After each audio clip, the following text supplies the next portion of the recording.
Thank you. Okay, hopefully Stockholm logs in here in a minute, but we'll go through the formalities to get started. And I will call to order the November 15th meeting of the November 18th meeting of the Nantucket Memorial Airport Commission. And I've got the remote script, which I'll quickly go through. Good evening. My name is Arthur Gasparo, Nantucket Airport Commission Chairman. Welcome to the November 18th, 2022 Airport Commission meeting. The meeting is being conducted remotely pursuant to Chapter 20 of the Acts of 2021. We have no anticipated speakers on the agenda. We expect that we will be joined at some point by Ms. Christina Marshall and Olympia Bowker from Anderson and Krieger, who will be with the commission for the executive session, which follows the open meeting. For this meeting, we're convening by video conference via the Zoom app as posted on the town website, identifying how the public may join. The meeting will be aired at a later time on the Town of Nantucket YouTube channel. Please note the meeting is being recorded. All attendees are participating by video conference. Please be aware other folks may be able to see you and take care not to screen share your computer. All supporting materials have been provided members of this body available on the town's website unless otherwise noted. I will introduce each speaker on the agenda. After they conclude their remarks, I'll go down the members, inviting each by name to provide comment. Please remember to mute your phone or computer when you're not speaking. For any response, please wait till I yield the floor to you. For items with public comment, after members have spoken, I'll forward public comment to those members of the public that have joined via Zoom.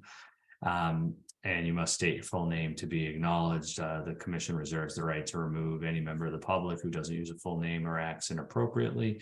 And finally, each vote in this meeting will be conducted by roll call vote. And with that, we'll turn to the agenda. And here, if there are any comments, concerns, or questions with the agenda, please let me know. Hearing none, we'll consider that adopted by unanimous consent. We have the minutes draft from October 11th, 2022 for your review. Are there any comments, questions, or concerns with those minutes? No. Hearing none, is there a motion to adopt the minutes from October 11th? So moved. Second. Motion been made and seconded. Ms. Planzer, how do you vote? Aye. Ms. Topham? Aye. Mr. Viscarin? Aye. Mr. Marks? Aye. Chair votes aye. We have the warrants from October 19th and November 2nd to ratify. Are there any concerns with those warrants? If not, is there a motion to ratify them? I'll make that motion. And is there a second? Second. A motion been made and seconded. Ms. Topham, how do you vote? Aye. Ms. Planzer? Aye. Mr. Marks? Aye. Mr. Viscarin? Aye. And the chair votes aye. I will now turn to any public comment from members of the public for items that are not otherwise on our agenda. Please feel free to raise your digital hand or speak up if you'd like to make a comment. Seeing and hearing none, we'll move on to item 4, which is to discuss and approve the airport manager's employment agreement. And so I'd like to just take a couple of minutes I think that this has been out in the press for over the course of the last week, but for the public to understand, the commission has spent a good amount of time working on this new agreement with the assistant airport manager, Mr. Carberg. And I believe that as Tom moves towards retirement, has served the airport, I'd like to acknowledge Tom Rafter for his service over these last 10 years or so. We had to have a contract with Mr. Rafter following the contract with Mr. Carberg. But that I would say that I think the commission would join me in thanking you, Mr. Rafter, and acknowledging really a great job that you've done. And it's been, great working with you. And I'm glad that this actually isn't the end. I'm not saying goodbye to you tonight, but this is a big change. And we very much look forward to welcoming Mr. Carberg to the position, have full faith and confidence in his ability to lead this airport forward, in a safe, fiscally stable position, and really for the best, I think, position of both the employees, staff of the airport, as well as the our community and the travel and public. So with that, I do see a encouraging new chapter moving forward. And Mr. Carberg, we're very pleased, I think, I speak for the commission, that you've accepted this contract. And we look forward to a very positive working relationship with you. Be happy to turn it over to you if you wish to make any comments. If you don't, it's fine as well.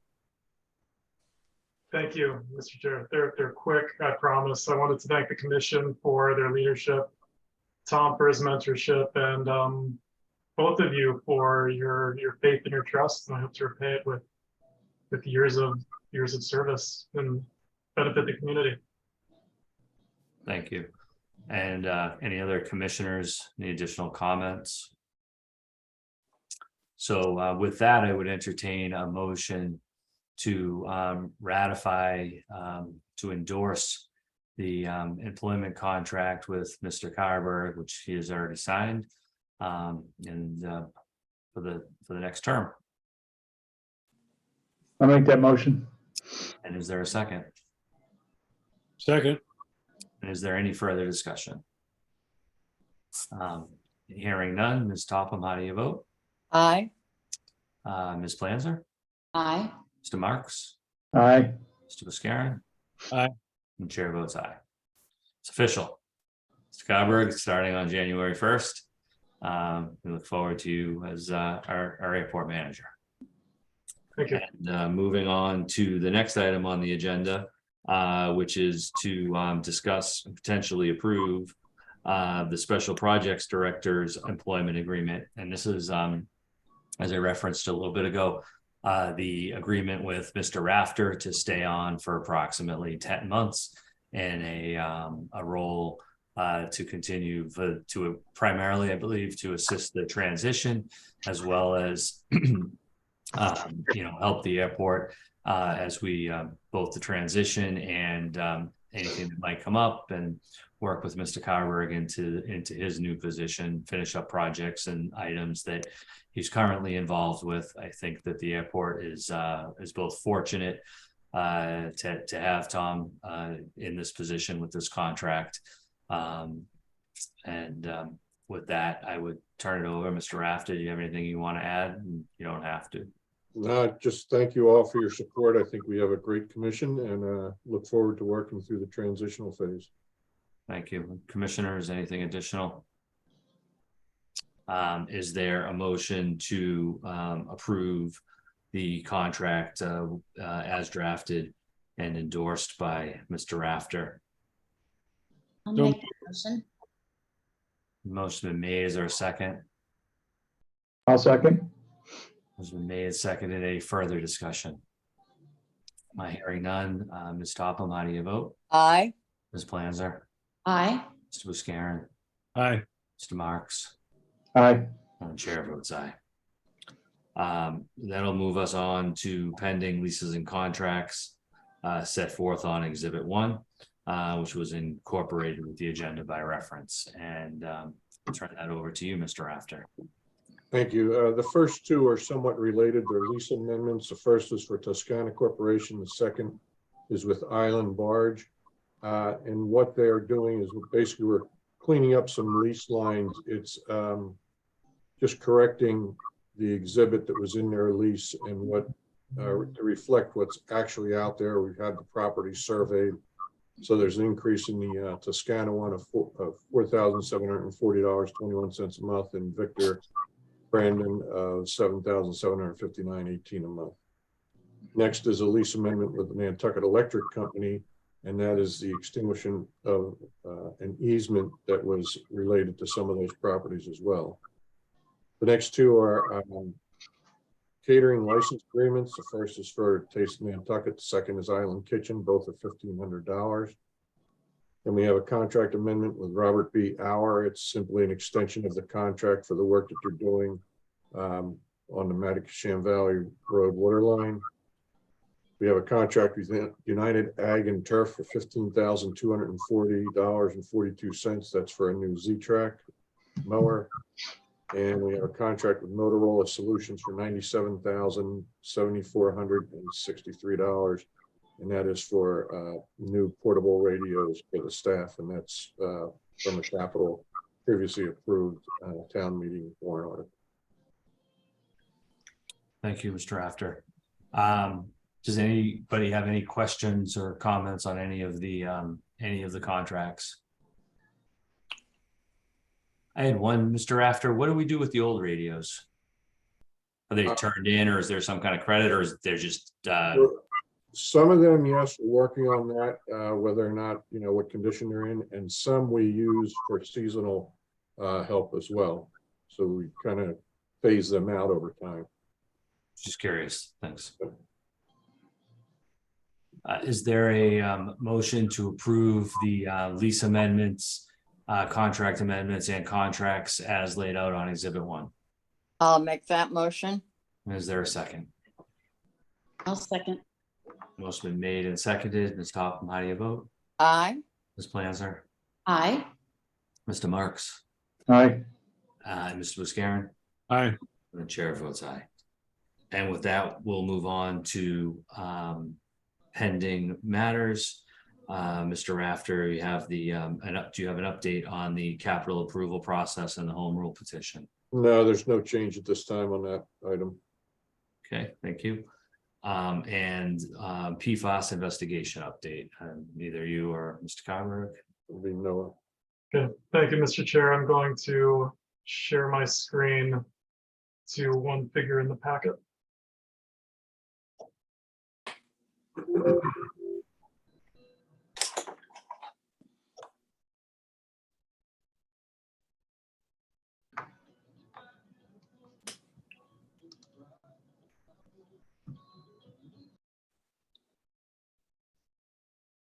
Okay.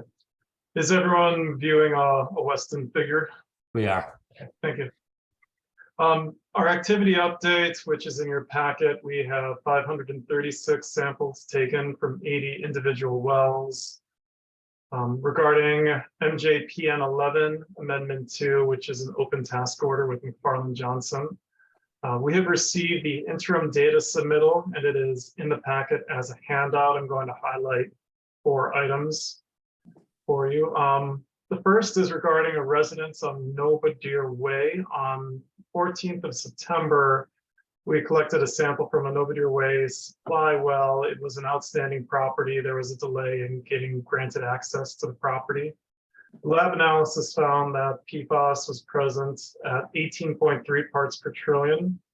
Because this was within 20% of the Massachusetts standard of 20 parts per trillion, the LSP recommended collecting a confirmation sample, which we did on October 13th. That second sample contained PFAS of 22 parts per trillion. So we're going to add this property into our list, and we will move forward and intend to connect this to the municipal water line at no cost to the homeowner. That's the reason for the Robert B. Auer contract extension that you approved. We would continue to plan on using RBO. They did good work for us on the other 26 connections. For the GAC system, GAC is the acronym for Granulated Activated Carbon. It's the filtration system for sumping water from the fuel farm. In the October meeting, the commission approved a task order not to exceed $24,000 for GAC media replacement. This occurred over the past weekend. The filter media has been replaced. There's a hose and a gasket we need to upgrade, but the filter is back up and running and was as of this morning. For synoptic water level, this is my reason for sharing the figure that I've chosen. Not that I've chosen, that is up on the screen. The synoptic water level monitoring took place as part of the interim data submittal, and this updated the groundwater contours for the August period, which is the peak draw on water. And per the LSP, this is consistent with past measurements, and I wanted to bring that up for the commission here. The other item that was sampled by Weston staff during their visit and is mentioned in the interim data submittal is the transducer data. The consultant installed monitoring loggers in 6 monitoring wells. The purpose of this data is to evaluate the day-night variation in water levels, and if there are effects from pumping of private wells off airport that would move the groundwater levels around, as well as to mark any tidal influence. I wanted to be clear to point out that this data has not been analyzed yet and is not included in the interim support or the interim submittal. I feel it is important for public confidence, but I don't want to delay accepting and posting this document for the groundwater contours. So if it's okay with the commission, I recommend we accept this report as is, but we follow up with the transducer data figure from Weston as soon as it's analyzed. Assuming that's the case, this update will be posted on the website soon, as early as Monday or Tuesday of next week. And downgradient property status review and the potentially productive aquifer exclusion documents are expected in February. The open amendment 3 status items, which is the more recent item approved by the commission.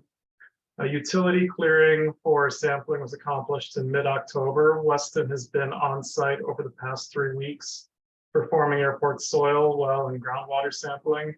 That work concluded as of Wednesday or Thursday. And that data will be reflected in the IRA status report number 13, which is due approximately February 2023. There's no further action needed on those items at this time.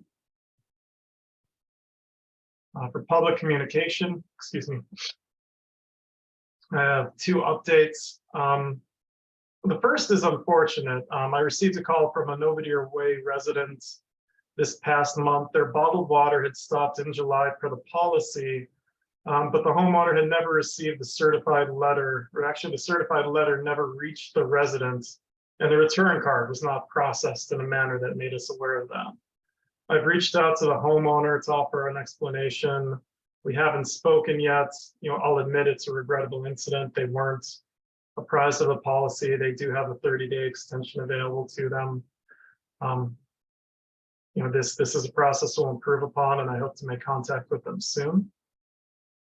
And I am working with the town on messaging PFAS points through their Surfside area work plan.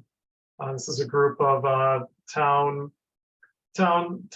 personnel involved in reviewing town's water main project and miscellaneous street improvement projects to make sure all of these different items are coordinated, from the airport's work to the town's water main to any potential road work.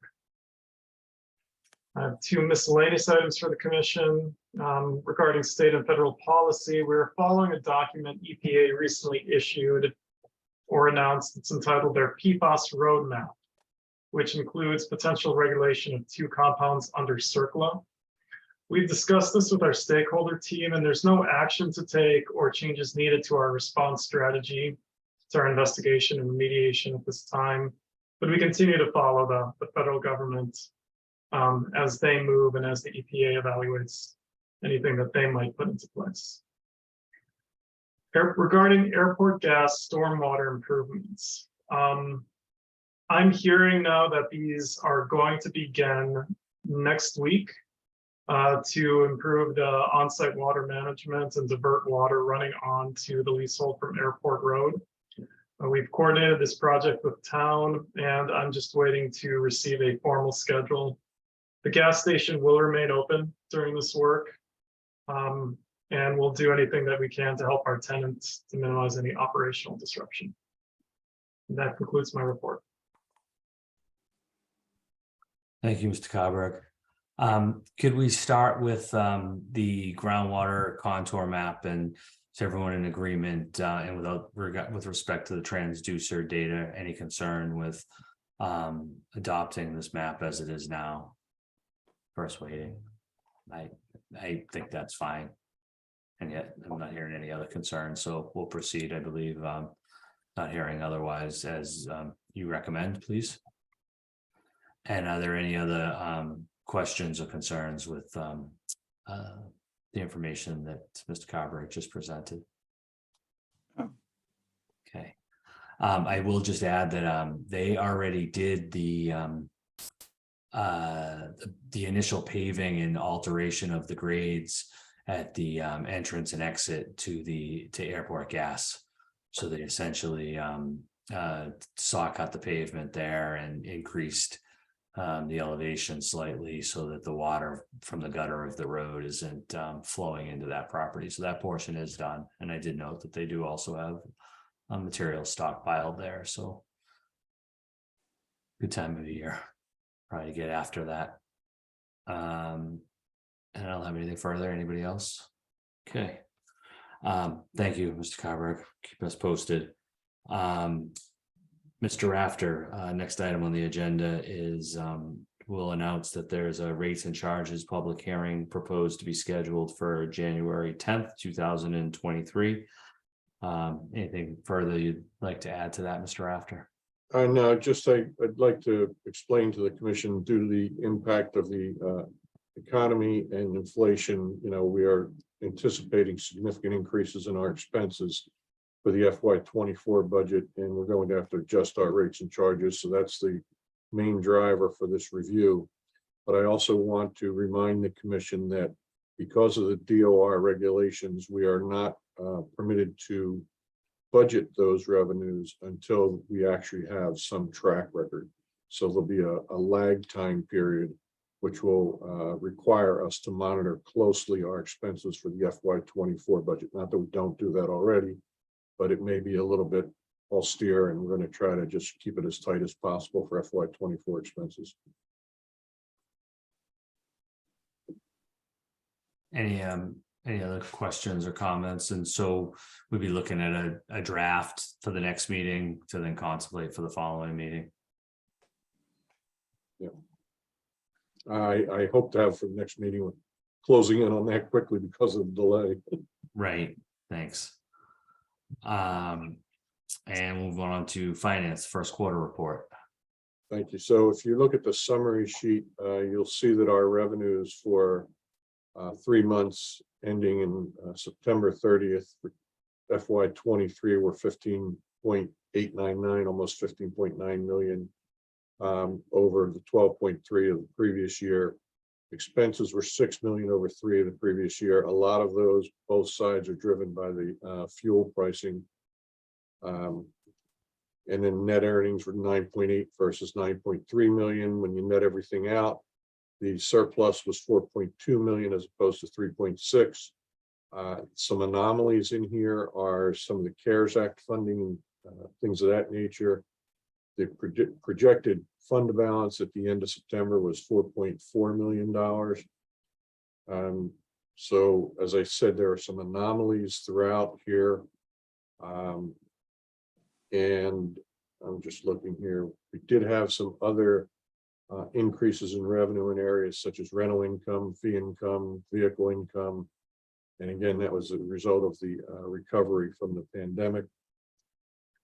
The expenses, again, a lot of that is driven by the fuel, but we also had a long-time employee retire, and so there was costs associated with that.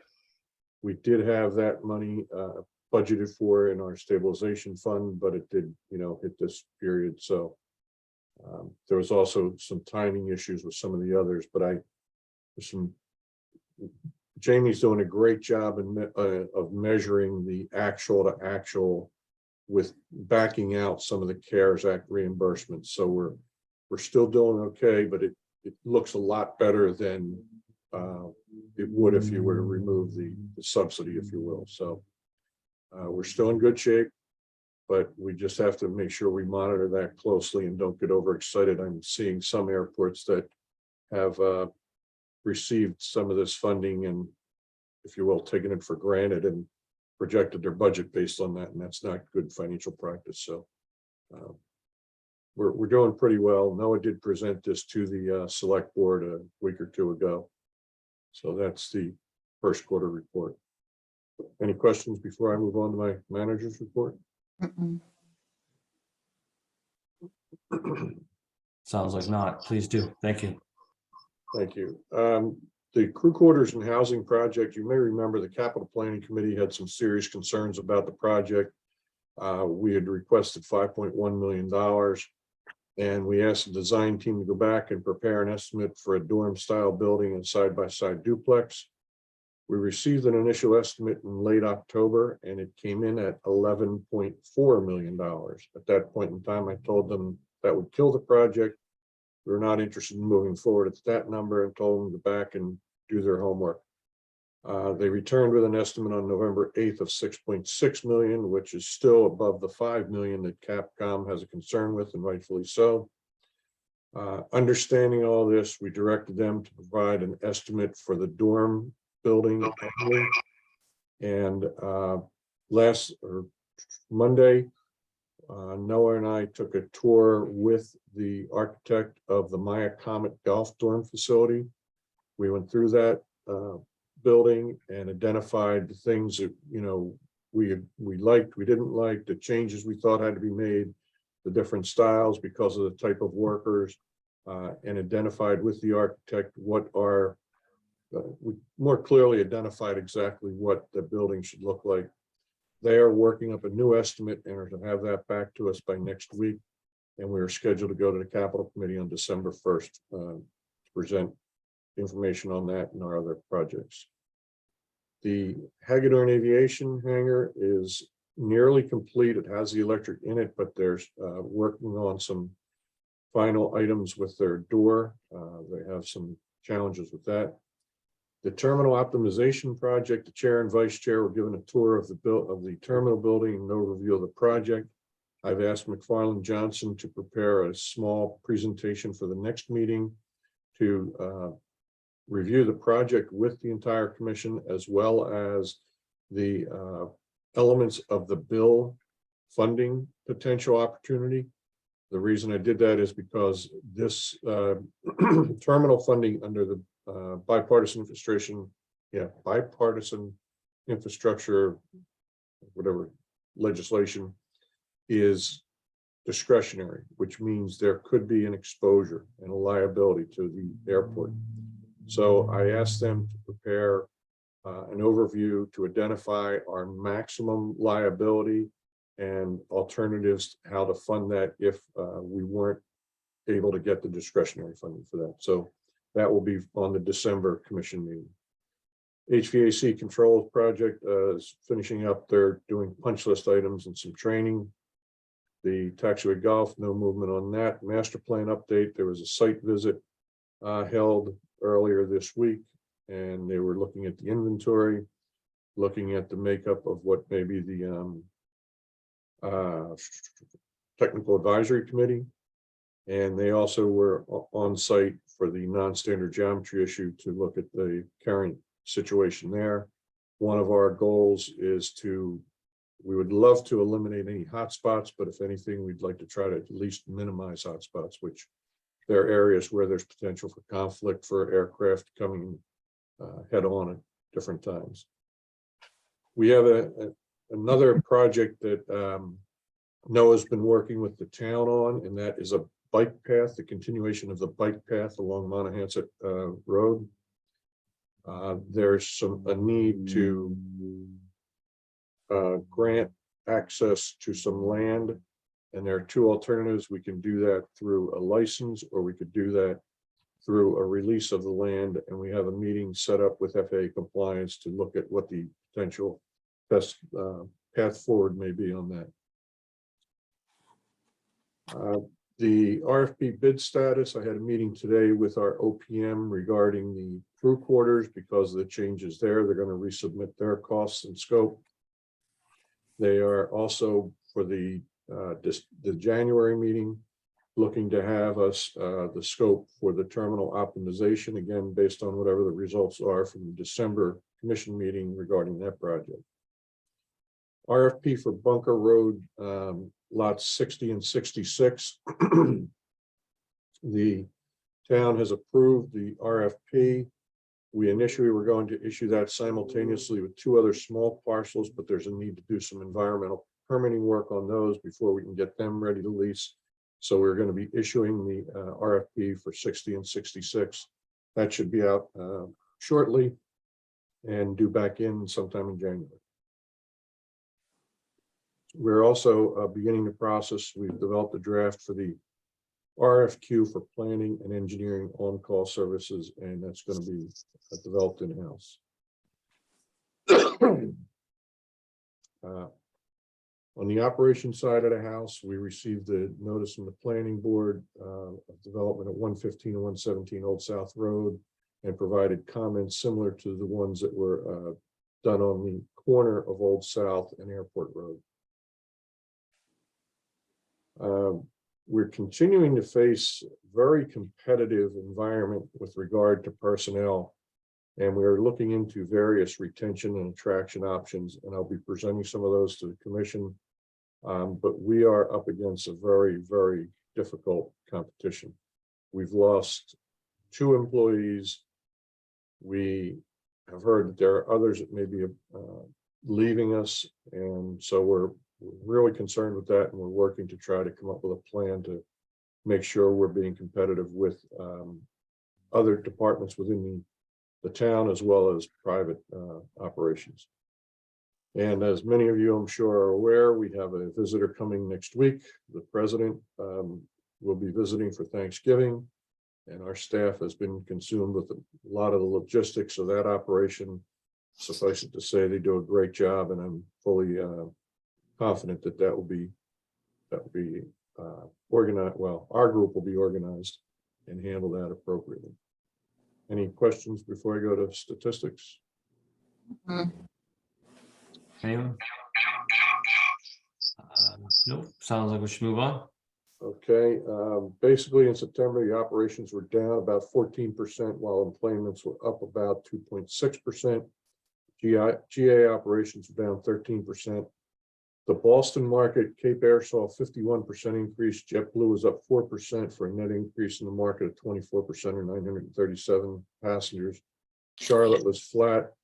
The Washington JetBlue saw a significant increase of about 1,300 passengers, while American saw a decrease of about 86 passengers. Total market was up 100% or 1,230 passengers. New Bedford was down 349 passengers. Newark was down 5%. White Plains, JetBlue was up 34%. Dulles was down 77%, but still continued to have a 74% load factor. JFK was up 4% or 182 passengers. And Philadelphia, American was down 10%. Providence down 28%. Chicago was down 3%. And Hyannis overall market was down 67% or 829 passengers. Fuel sales, Jet A gallons sold for September were down 8%. Year to date, still up 1.24%. October down 25%. That's a high percentage, but luckily it's a little bit of the off season. Avgas was down 25% for September, 42% year to date, and down 21% for October. Freight for September came back up finally, up 28% over last September, but still down year to date, almost 4%. And noise, there were 20 complaints compared to 16 last year. And the only thing, as I mentioned on the personnel report, we've lost 2 employees. We're in the process of trying to backfill those, but we're facing a very, very stiff competitive working employee environment. So that concludes my report. Thank you, Mr. Rafter. Does anybody have any questions for Mr. Rafter? Any points of discussion regarding his report or the statistics? Okay, keep us please, Mr. Rafter. Moving on to commissioners' comments. Does anybody have any comments, either suggestions for future agenda items or follow up to any of the agenda items from tonight? I have a question. Ms. Topham, you're on the meeting twice. No, I'm not. Okay, thank you. Well, I was trying to get the bigger screen. I thought you wanted 2 votes. Huh?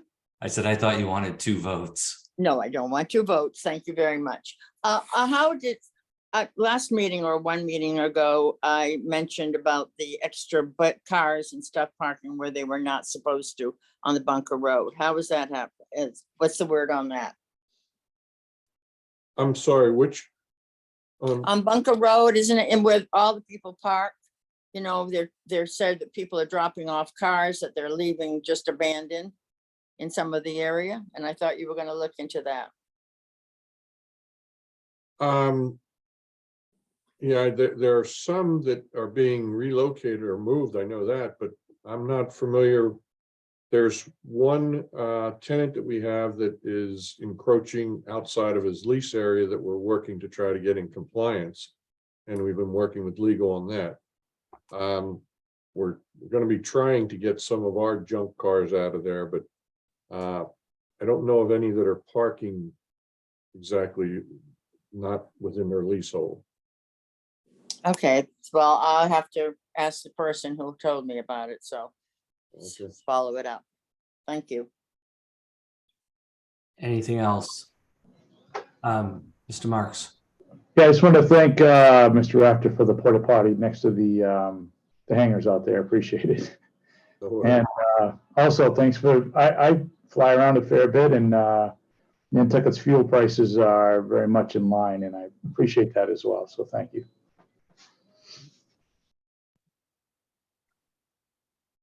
Any other comments? Hearing none, I would entertain a motion to go into executive session per general law, chapter 30A, section 21A, to review the minutes enumerated on the agenda. I don't have page 2 open in front of me. I was just, I guess, summarize for the purposes as listed on the agenda, not to return to open session. Is there such a motion? So move. Is there a second? I'll second. Ms. Topham, how do you vote? Aye. Ms. Planzer, Aye. Mr. Buscarin, Aye. Mr. Marks, Aye. and Chair votes aye. Thank you all very much.